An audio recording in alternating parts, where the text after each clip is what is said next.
Hola, bienvenidos al canal Gestiones Fáciles. Muchas de las normas que regían las solicitudes del ingreso mínimo vital, a partir de la publicación en el Boletín Oficial del Estado del 23 de septiembre del Real Decreto Ley, van a dejar de existir, se van a modificar o se van a suprimir.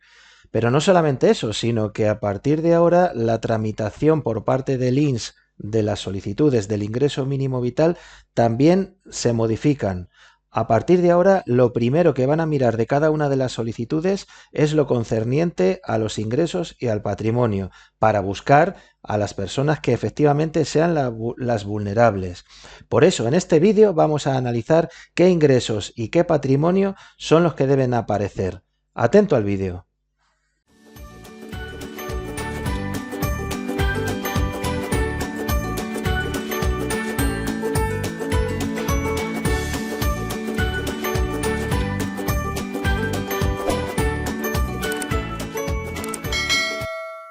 Como ya hemos informado en algún vídeo anterior, el pasado 23 de septiembre de 2020 se publicaba el Real Decreto Ley 28/2020 de 22 de septiembre que regula el trabajo a distancia, pero en su disposición final 11ª se aprovecha para modificar el Real Decreto Ley 20/2020 de 29 de mayo por el que se regula, por el que se establece el ingreso mínimo vital. Vamos a editar vídeos próximamente donde vamos a analizar y vamos a ver cuáles son los nuevos requisitos que van a regular el ingreso mínimo vital. Bien, pues en uno de los requisitos de acceso que se han modificado, se determina que las personas que se encuentren en situación de vulnerabilidad, en el apartado B, es decir, uno de los requisitos es encontrarse en situación de vulnerabilidad económica por carecer de rentas, ingresos o patrimonio suficientes dentro de los establecidos en el artículo 8, que es lo que vamos a analizar en este vídeo. Es decir, lo que va a cribar la Seguridad Social, el INS, es, en primer término, si se reúnen los requisitos de ingreso y de patrimonio. Eso es lo primero que van a ver. Si estos requisitos se cumplen, van a seguir con la tramitación de la solicitud, pero en ningún caso van a proseguir si estos requisitos de ingreso y de patrimonio no se cumplen.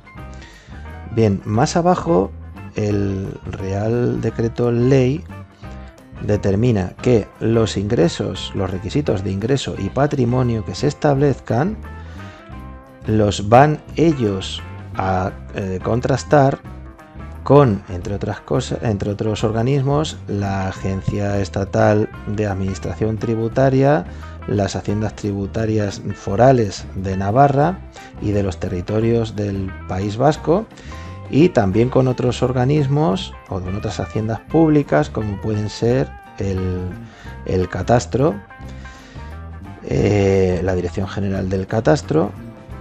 Bueno, y todo ello conforme dispone la Ley General Tributaria.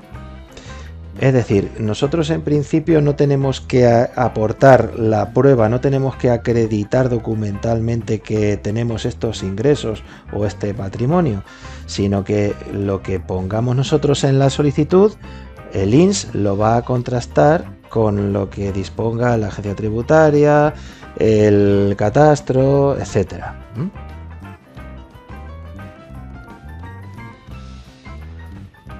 Todas las solicitudes que contengan ingresos o gastos que no estén acordes a los requisitos van a ser desestimadas.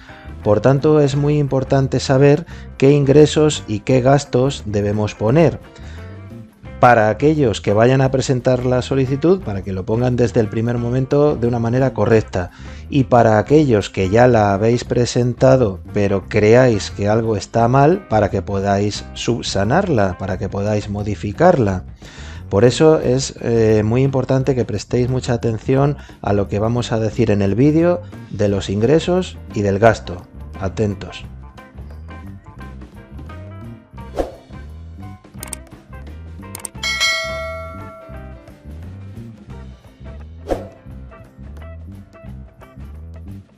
El ingreso mínimo vital. ¿Cuáles son los ingresos máximos que me permiten? ¿Qué patrimonio máximo debo tener? ¿Qué ingresos tengo que poner? ¿Qué ingresos no tengo que poner en la solicitud? ¿Cómo computa mi patrimonio para que me concedan el ingreso mínimo vital? Bien, pues estas preguntas tienen su respuesta y las hemos hecho lo más fácil posible.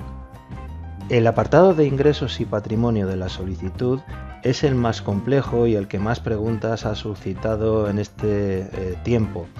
En el vídeo vamos a intentar desglosar estas 4 preguntas que son fundamentales para que todo el mundo tenga claro qué es lo que debe poner y qué es lo que no debe poner en la solicitud. ¿Cuál es el nivel máximo de ingresos para poder percibir el ingreso mínimo vital?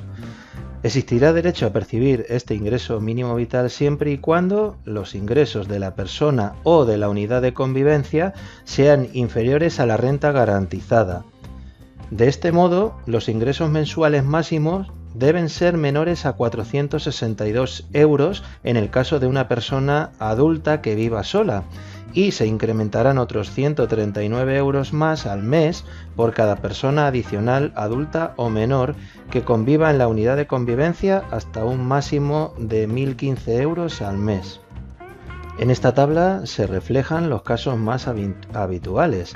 He puesto hasta un número de 3 adultos y de 4 o más menores. Por ejemplo, en el caso de 2 adultos y 2 menores le corresponden un ingreso de 877 euros. De tal manera que si esa unidad de convivencia, compuesta como hemos dicho de 2 adultos y 2 menores, reciben ingresos inferiores a 877 euros, sí les correspondería el ingreso mínimo vital, pero si exceden de esta cantidad, no. Y en el caso del patrimonio, ¿cuál es el máximo para poder recibir el ingreso mínimo vital? Pues este patrimonio máximo permitido para tener derecho al acceso del ingreso mínimo vital es el de 3 veces la cuantía anual de la prestación para cada uno de los casos, restando posibles deudas que se tengan y sin tener en cuenta el valor de la vivienda habitual. El límite de patrimonio neto también aumentará según el número de personas que vivan en la unidad de convivencia. Por ejemplo, para una persona sola el patrimonio máximo será de aproximadamente 16.000 euros y para hogares con 4 o más personas podrá ser como máximo de unos 43.000 euros. En esta tabla se pueden observar los casos más habituales, como hemos hecho anteriormente, adultos hasta 3, menores hasta 4.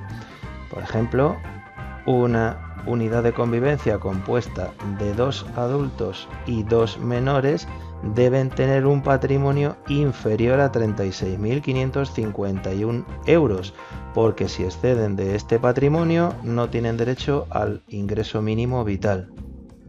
Una vez que ya conocemos los importes de los ingresos y del patrimonio máximos para que tengamos derecho al ingreso mínimo vital, ahora vamos a ver qué rentas, es decir, qué ingresos hay que poner en la solicitud, porque no todo el dinero que recibamos hay que ponerlo. Vamos a ver. Hay que poner las rentas que se computan por su valor íntegro, salvo las procedentes de actividades económicas, es decir, de autónomos, donde habrá que quitar los gastos. También los arrendamientos económicos, alquileres, si tenemos algún local o alguna vivienda alquilada, o los regímenes especiales que se computan por su rendimiento neto. También computarán como ingreso el importe de las pensiones y prestaciones, contributivas o no, públicas o privadas. Se exceptúan del cómputo de rentas, es decir, no hay que poner los salarios sociales, las rentas mínimas de inserción o ayudas análogas de asistencia social que conceden las comunidades autónomas. Tampoco las prestaciones y las ayudas económicas públicas, finalistas, es decir, para una finalidad concreta, concedidas para una necesidad específica de cualquier integrante de la unidad de convivencia, por ejemplo, becas o ayudas para el estudio, becas de comedor, ayudas por vivienda, ayudas de emergencia y otras similares. Y tampoco las rentas exentas a las que se refieren los párrafos que pone ahí de la ley 35/2006 del IRPF y de modificación parcial de las leyes de los impuestos sobre sociedades, de la renta de no residentes y sobre el patrimonio, que ahora después os voy a desglosar de manera un poco sucinta, resumida.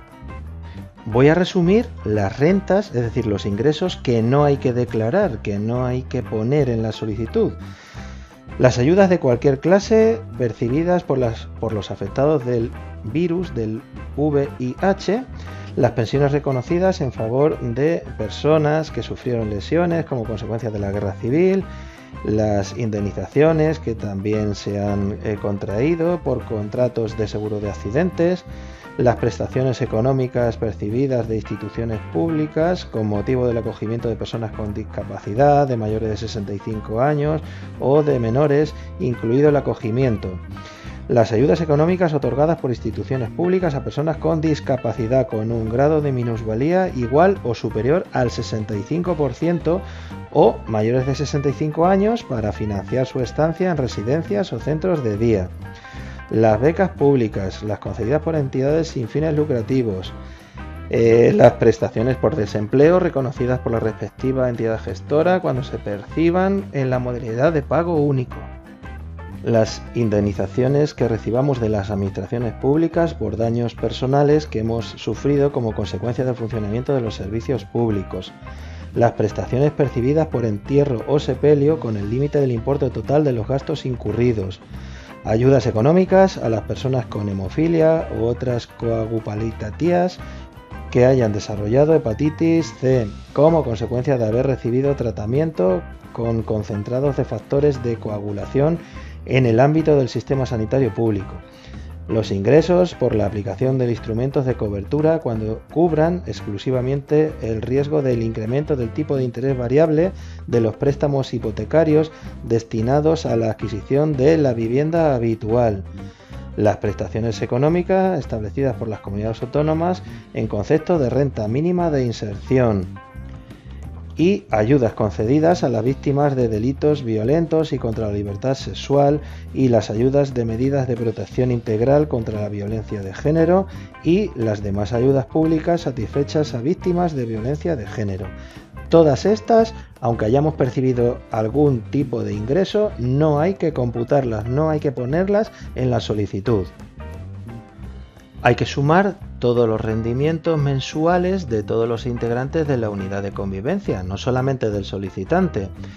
Y a todo este importe hay que restarle lo que hayamos abonado del impuesto de la renta de las personas físicas, la declaración de la renta, y lo que hayamos pagado por cotizaciones sociales.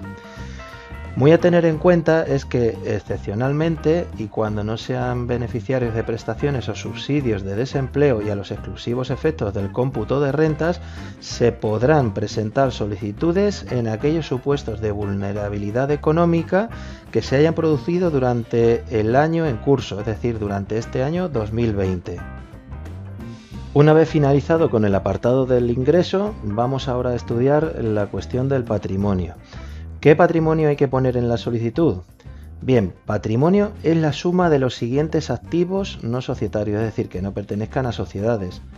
Los inmuebles valorados conforme al valor de mercado o al valor catastral. Este último es más fácil.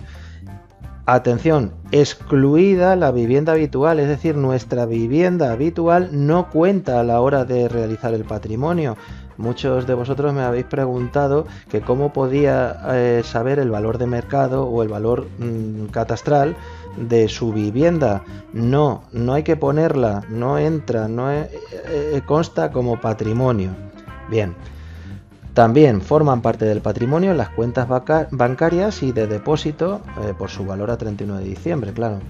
Los activos financieros en forma de valores, seguros, rentas y participaciones en instituciones de inversión colectiva se valorará a importe neto.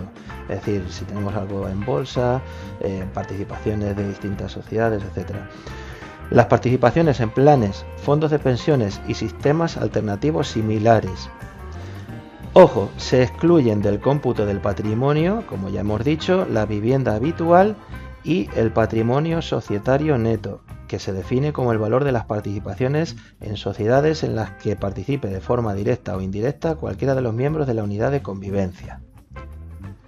Por ejemplo, tenemos nuestro piso, nuestra cochera y 2.000 euros en las cuentas bancarias. Pues lo único que consta como patrimonio es el valor catastral de la cochera y los 2.000 euros que tengamos en las cuentas corrientes, porque el valor de la casa, de la vivienda habitual, del piso, no cuenta a efectos de valorar el patrimonio. Bien, pues es necesario acreditar, justificar los ingresos y el patrimonio del que se disponen. La respuesta es que no, esa comprobación la va a realizar automáticamente la Seguridad Social contando con la información de Hacienda Pública, de la Agencia Tributaria.